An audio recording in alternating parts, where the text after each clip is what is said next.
Hello guys, it's the Unclear 999. Today's video is about why money was created. Money, as we know it today, was never just about currency, paper bills, or coins. It was a symbol created by humans, not something that exists in the natural world. But as villages turned into towns, and towns into cities, barter became complicated. People needed a standard unit that everyone would trust and value. That's when early civilizations, like those in Mesopotamia and Egypt, began using commodities like silver, barley, or cattle as primitive forms of money during economic crashes, not walls. Then it's our responsibility to use it with intention. That means budgeting not just to survive, but to thrive. Investing not just for profit. Money was created to serve you. It's a tool, not a master. A servant, not a god. Not as a source of fear, but a source of potential. A tool forged not in nature, but in the minds of people who needed a better way to exchange what they had for what they needed. Long before coins clinked in leather purses or banknotes fluttered in our pockets, there was only barter: a loaf of bread for a length of cloth. We must remember that the dollar in our wallet is not worth more than the dignity of our neighbor. That wealth is not merely what we store in vaults, but what we circulate in kindness, opportunity, and fairness. To believe money is for us is to remember that it was meant to enable life, not to define it. It means understanding that financial systems are man-made, and what is made by man can be reimagined or rebuilt to serve better purposes. Beads, the tool, became the master. We began defining people by how much they had, not who they were. The worth of a human being became tied to their salary, not their spirit. In ancient times, philosophers warned that too much love of wealth could corrupt the soul. They knew that when we begin to worship gold, we forget the golden rule. Still, money evolved from simple trade tokens into vast systems of debt, interest, banking, speculation,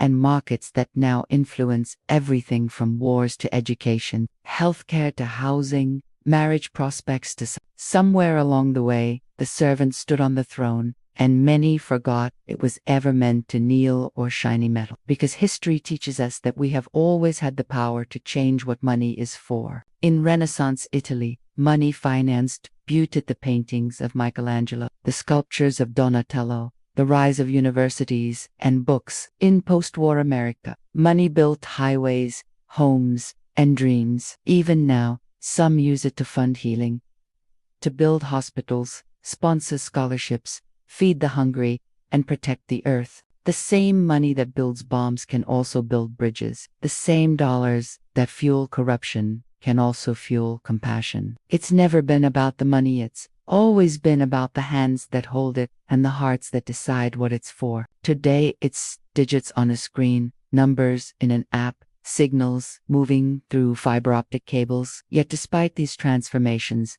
the power of money lies not in its material, but in our shared agreement that it means something. That belief is so deep-rooted that billions wake each day to chase it, serve it, worry over it, or lose sleep for it. But let's not forget, we built money. We gave it meaning. It exists because we said it does, and originally, it was created to serve one purpose: make life easier, fairer, and more connected. Whether it's paying a worker a living wage, or funding schools, solving poverty, or investing in sustainable energy, money becomes meaningful only when it moves with intention, when it lifts, when it honors labor. A basket of figs for a clay pot, but barter was clumsy, inefficient, bound by the double coincidence of wants. It is to see profit not as the only motive, but as a means to fuel purpose. When we say money was made for us, we reclaim our authority over it. We remember that economies are not natural forces like gravity. They are human inventions, subject to redesign, reinvention, and renewal. Money is only paper, metal, code, and belief, but we are flesh, bone, breath, and will. We can decide to use it better. We can teach our children that money is a tool, not a god. That how you make it and how you spend it are reflections of your values. That the richest life is not always the one with the biggest bank account, but the one with the fullest heart, the strongest relationships, and the deepest sense of purpose. But a bridge where debt doesn't destroy but teaches discipline, where banking is transparent and accountable, and where investment means belief in people, not just profit margins. This is not a dream. It's a return to purpose. Because when money is treated as a sacred, trusted tool for building, not breaking it aligns with our original intent. It helps us build homes, heal bodies, teach minds, and fuel dreams. And when we truly understand that money was created for us, we stop being ruled by it. We begin to shape it, wield it, and direct it with the values we hold: equity, respect, sustainability, and compassion. In doing so, we remind the world and ourselves that money has always been our invention, never our identity. It is to stop measuring success by numbers alone and start asking what we've done with the numbers we've earned. It means shifting our view of money from something scarce and hoarded to something abundant and shared. So we created a language of value.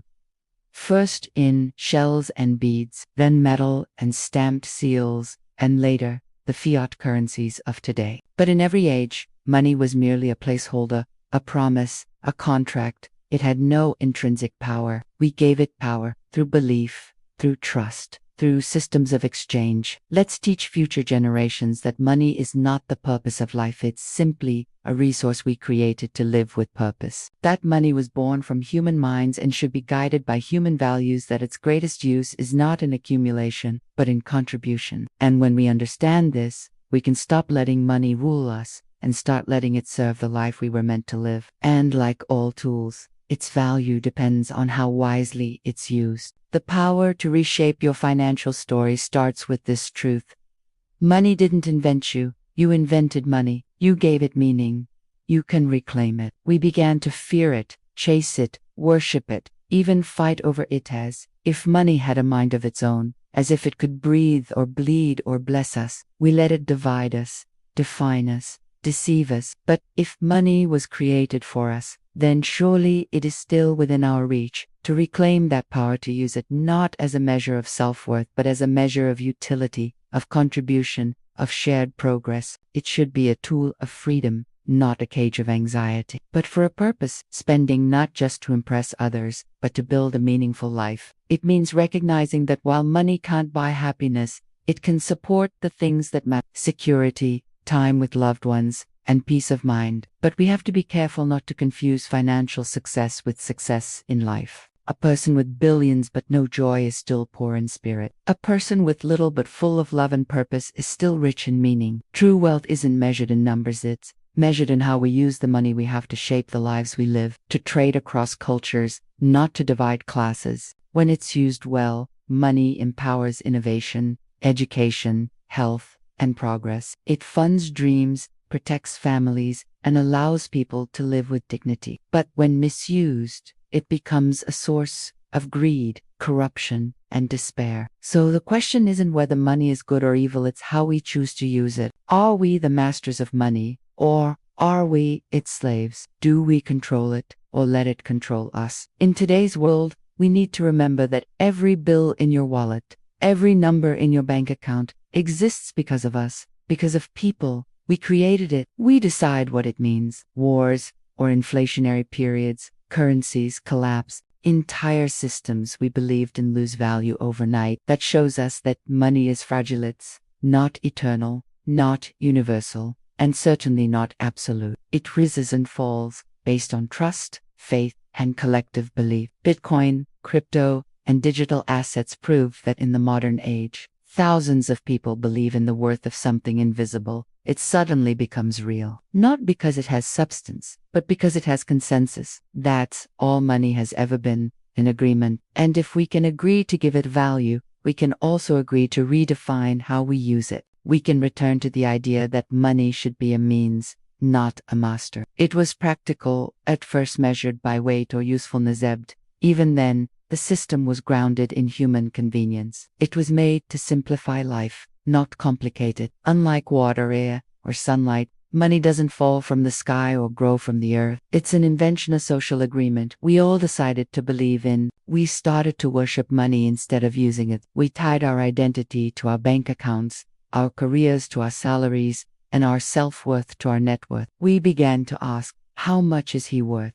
as if a person's value could be measured in digits. We stopped seeing money as a tool and started seeing it as the end goal. The very thing that was supposed to serve us started to rule us. People chased it, endlessly sacrificing time, health, family, and even morality for the chance to earn more. But here's the paradox. The more we chase money, the more power we give it. We reinforce the illusion that money is everything, forgetting that it's only valuable because we all agreed it was. In ancient times, long before coins clinked in pockets or digital numbers lit up screens, people traded directly with one another. A farmer would trade grain for meat, a hunter would exchange furs for tools, and communities built trust through the exchange of real goods.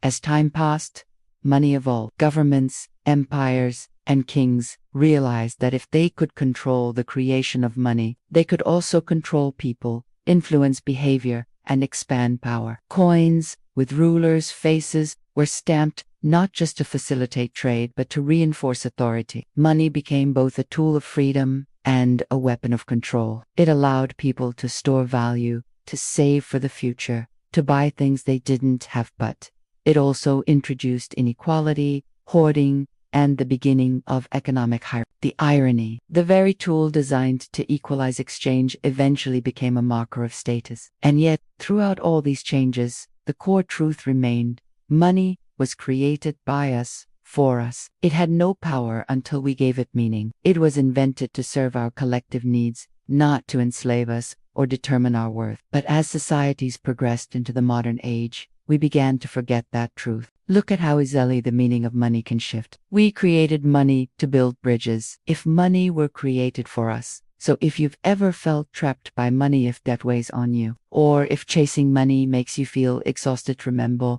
this: you were not born to serve money. Let's reimagine money not as something that defines us, but something we define. Money was never meant to be our master, it was meant to be our servant, a human-made symbol of value. And yet, over time, we forgot that it was ours to control, ours to shape. It should empower creativity, fuel innovation, nourish communities, and inspire collaboration, not feed greed or comparison or despair. To reclaim money as our tool is to teach children that generosity is not weakness, that budgeting is a form of empowerment, that saving is not hoarding but preparing for possibility. It means building systems where money works for everyone, not just a few, where credit isn't a trap. Once it was shells, yet over time, but there is hope.